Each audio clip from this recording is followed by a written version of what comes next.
In the beginning of the movie, a radio host talks about how anti-Semitism is on the rise, and that people are so involved in making other people's lives miserable.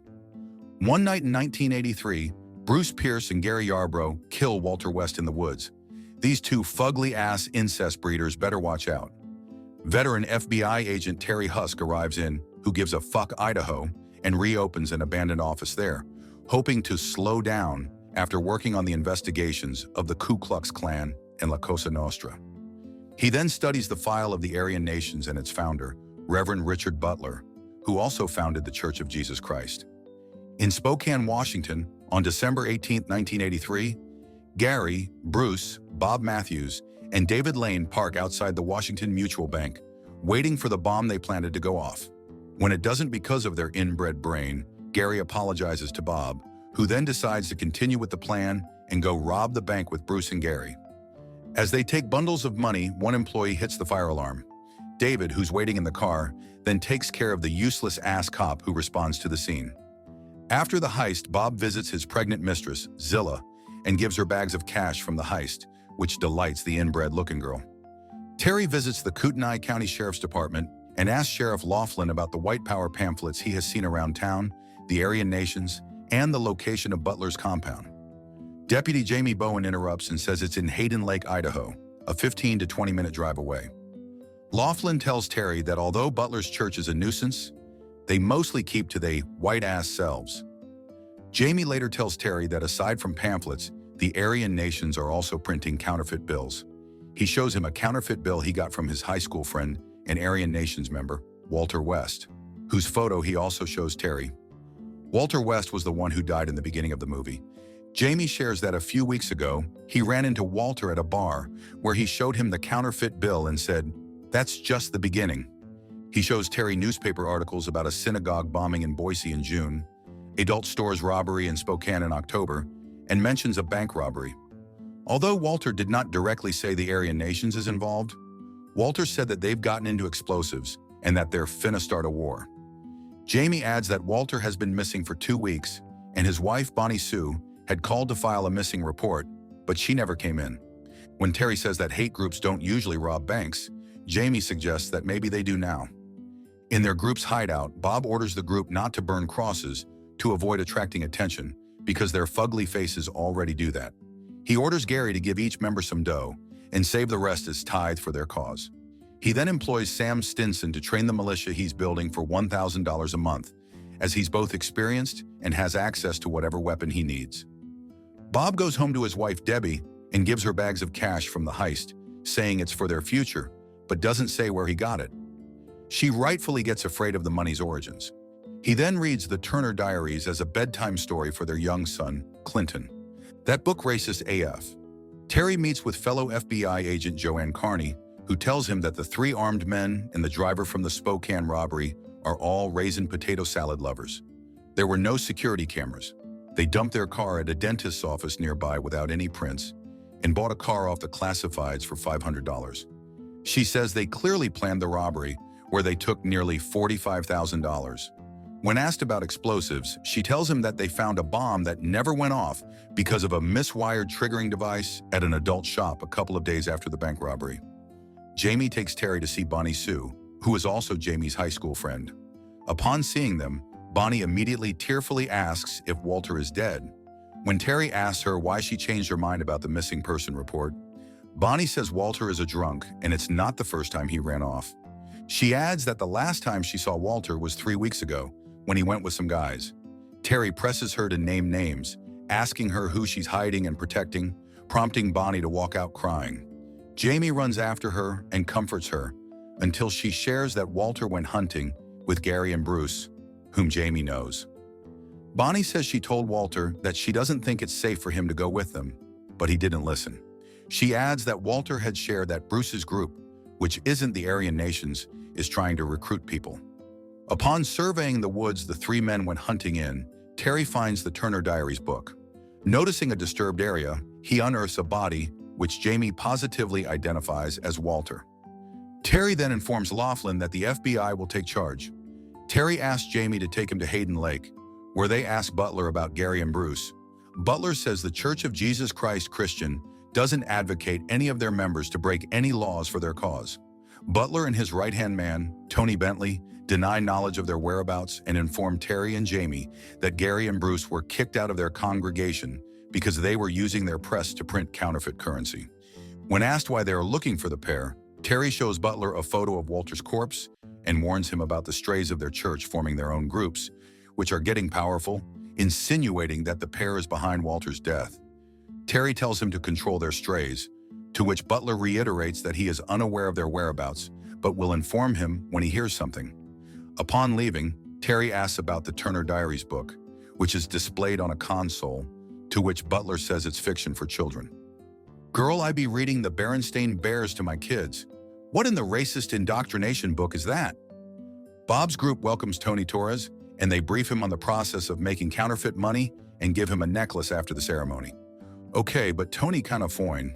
Can we just make him not racist in the movie?"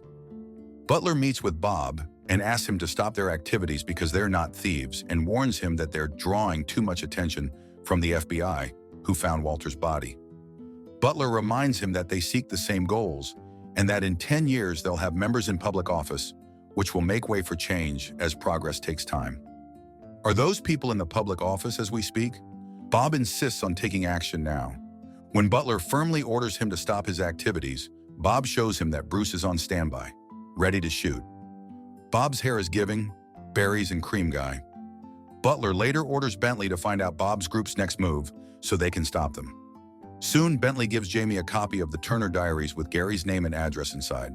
In Seattle, Washington, on April 23, 1984, Terry, Joanne, Jamie, and 3 other FBI agents raid the address they were given, and they find explosive parts in one room. Meanwhile, Gary bombs an adult theater as a distraction for their group's planned armored van robbery at Sears. When the police dispatch calls for all bomb squad units to respond to the theater, Terry says they're not there as he recognizes it as a distraction tactic. Terry and Jamie find Bob's group robbing the armored van. He orders Jamie to cover him and shoots at the group's car, but Jamie freezes. Terry fails to stop the group's car from fleeing and sees a masked Bob, who locks eyes with him, drive past him in their other car, and stop a masked member from shooting him. Terry then lashes out at Jamie for not covering him. Joanne later reprimands Terry for moving on his own, resulting in the suspects getting away and having time to clean up their tracks. She then orders him to return to Idaho. While hunting an elk at a lake, Terry finds Bob behind him, seemingly aiming for the elk too. Not recognizing Bob, Terry and Bob talk as if they were friends. Later, Butler talks about how the real Israelites are white people, not Jews, and they have a birthright. Oh, so like the current Israelis? Bob attends the National Alliance Convention and interrupts Butler's speech. He tells the congregation that he has had enough of just talk, and he urges them to join him and stand up for themselves, resulting in the congregation chanting, "White Power." While attending a party at Jamie's house, Jamie's wife, Kimmy, talks to Terry. She says she has a home passed down many generations, and it's a loving home. Jamie is a good husband to Kimmy and a caring father to his son, Willie. Terry sees the Turner Diaries book and sees Jamie's notes in it. Jamie, who has been studying the book, tells him that he suspects the activities are not just about money and are building up to something big because they're very organized. He says there are 6 steps in the book: recruiting, fundraising, armed revolution, domestic terror, assassination, and day of the rope, which is the day the white race traitors are strung up in the streets.